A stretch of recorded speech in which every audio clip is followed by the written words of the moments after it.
The winter fog hung low over the Ardennes like a curtain meant to hide the sins of armies. Private Daniel Mercer of the 101st Airborne couldn't shake the strange rumors circulating among the men.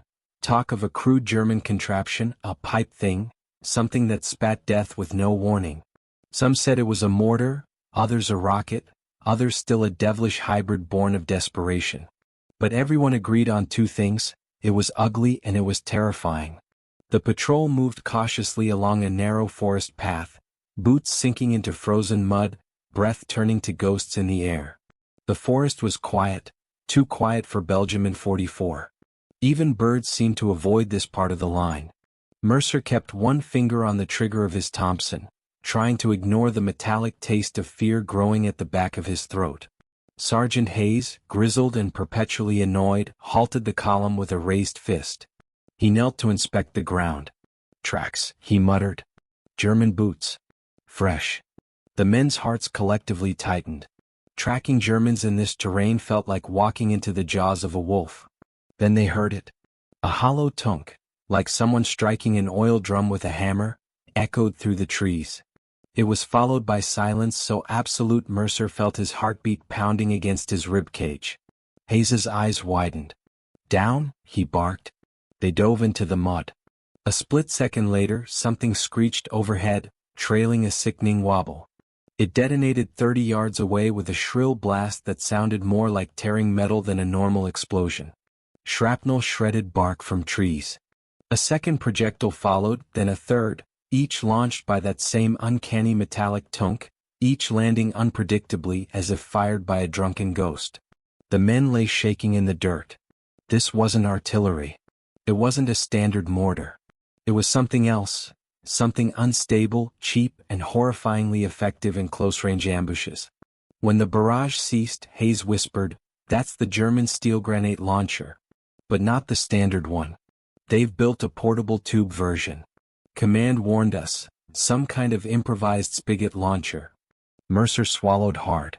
He'd heard of spigot weapons, crude tubes that launched oversized grenades with raw brute force rather than finesse.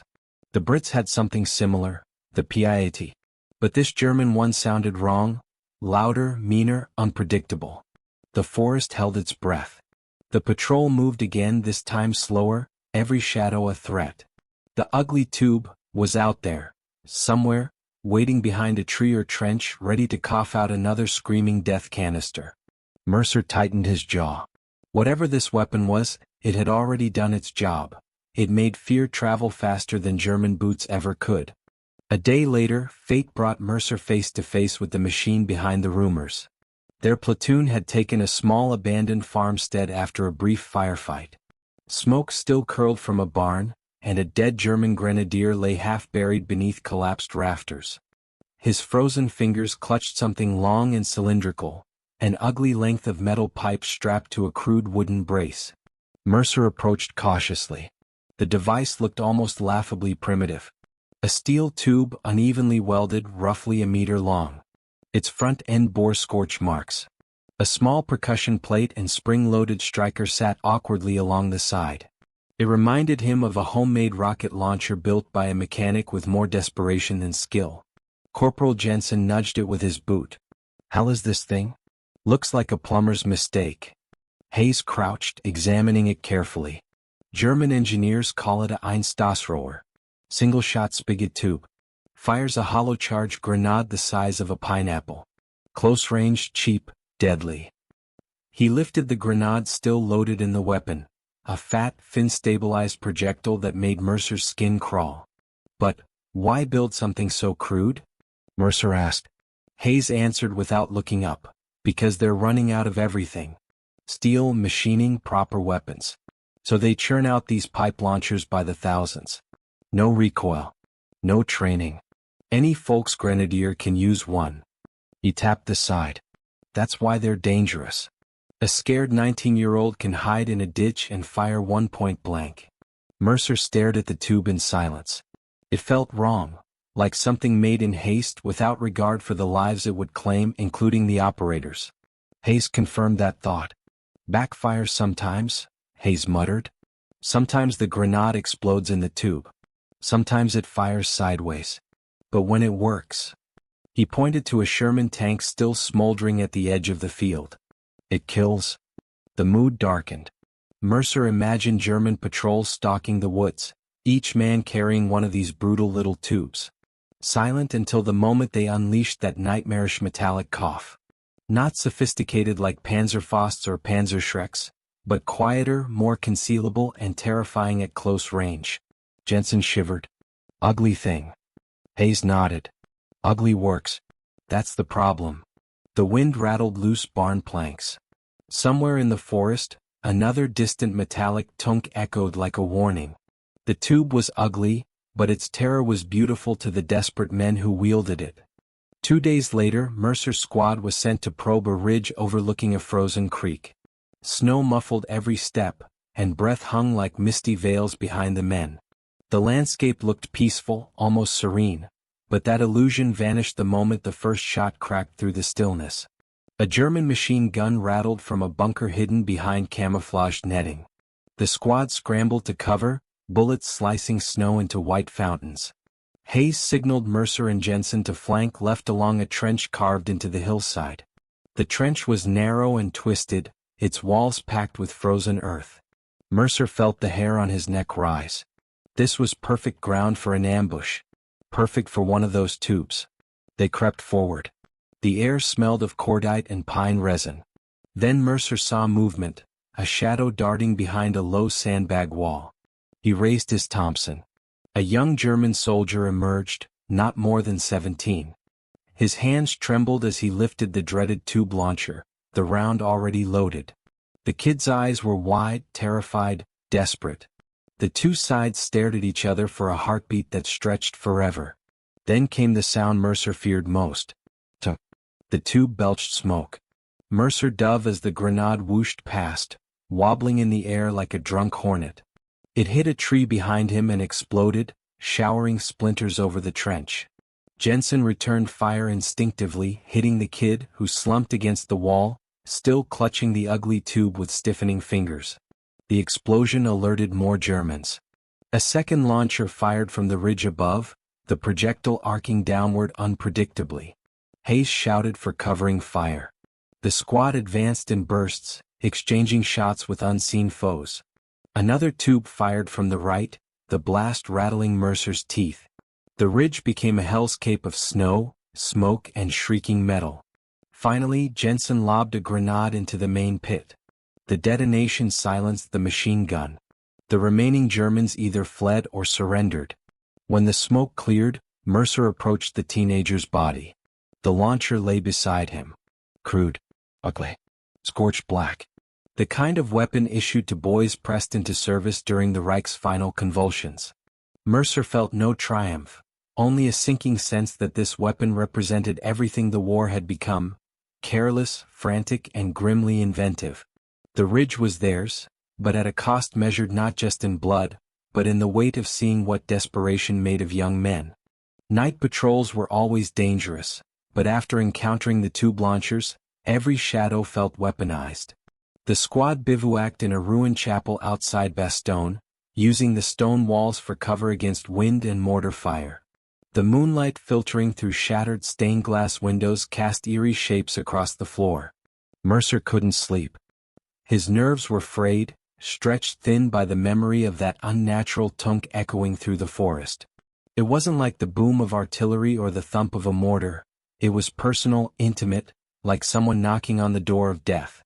At 2 a.m. Jensen shook him awake. "Movement outside," he whispered. Mercer joined Hayes at the chapel entrance. Snow crackled faintly under distant footsteps.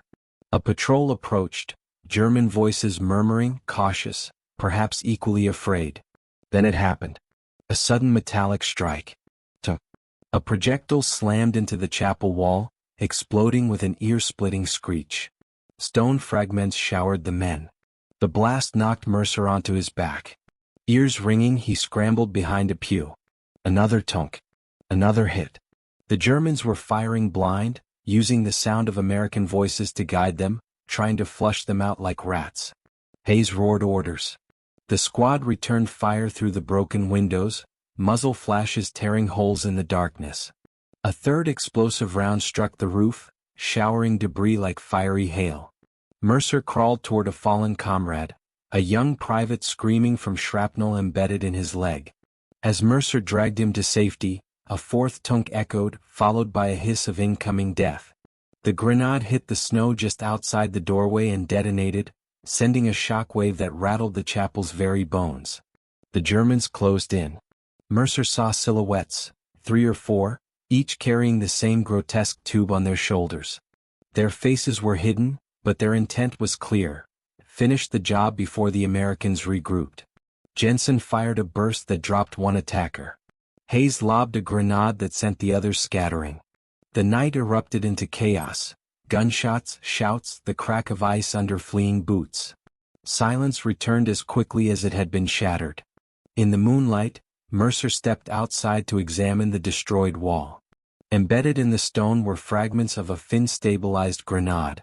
Ugly metal. Ugly intent. The tube mortars weren't designed to win the war. They were designed to make the enemy fear the very act of breathing. And they succeeded.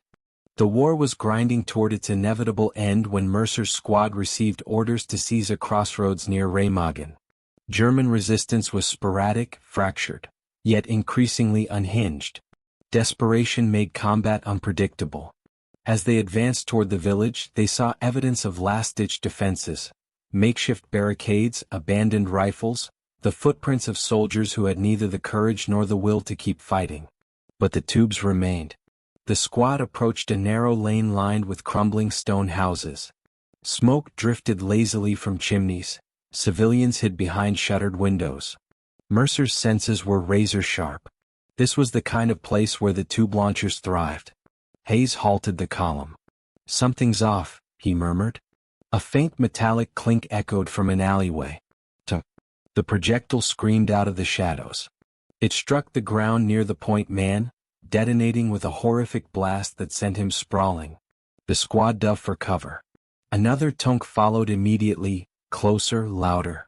Mercer peeked around a corner.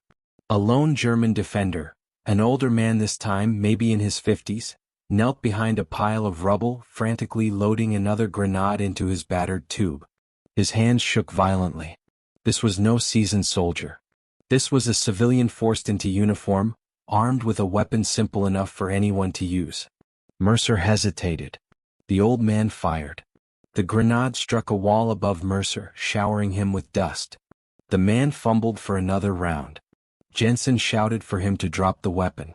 The man didn't listen, couldn't listen. Fear fueled him. Before he could fire again, a single rifle shot rang out. He collapsed, the tube falling beside him. The squad secured the area. Mercer approached the dead man, feeling a heaviness unlike any he had known. The tube launcher beside the body looked more pitiful than terrifying now, a crude relic of a nation's collapse.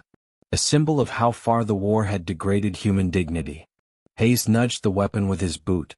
"Last one we'll see, maybe?" Mercer doubted it. Weapons like this did not disappear with surrender. They lingered in memory, in scars, in the nightmares of those who had heard their dreadful call. As the squad moved on, leaving the village behind, Mercer looked back once more at the grotesque metal tube lying abandoned in the dirt. Ugly. Inefficient. Unreliable. And yet, for countless nights across Europe, it had made the darkness itself feel predatory. A weapon didn't need beauty to be feared. It needed only to remind men of how close death could crouch in the shadows.